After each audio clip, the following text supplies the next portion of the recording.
Gujarat university ફરી વિવાદમાં યુનિવર્સિટીએ બારોબાર જીસીસીઆઈના મેમ્બરની નિમણૂક કરતા ચેમ્બર ઓફ કોમર્સે લખ્યો પત્ર તો એક વ્યક્તિને નોમિનેટ કરવાનો વીસીનો વિશેષ અધિકાર હોવાનો નિર્જા ગુપ્તાનો દાવો। મોડે સુધી ગરબા રમવાની છૂટછાટ પર રાજનીતિ તેજ માત્ર યુવાનોને ખુશ કરવા છૂટ અપાઈ હોવાનો જ્ઞાનીબેન ઠાકોરનો આરોપ। હર્ષ સંઘવીનો પલટવાર મંજૂરીથી માત્ર ખુશ રાખવા માટે કરીને જે 5 વાગ્યા સુધી ગરબાઓની છૂટ આપી છે। અનેક લોકોના પેટમાં દુખવા માંડ્યું એનું શું કરવું?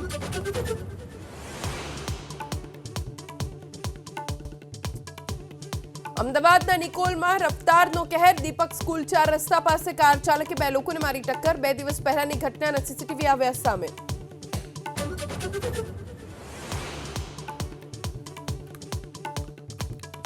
સુરતમાં નવી સિવિલની જૂની બિલ્ડિંગમાં પોપડા પડવાનો સિલસિલો યથાવત। બીજા માળે સર્જરી વોર્ડની બહાર સ્લેબનો પડ્યો પોપડો। સદનસીબે કોઈ જાનહાનિ નહીં।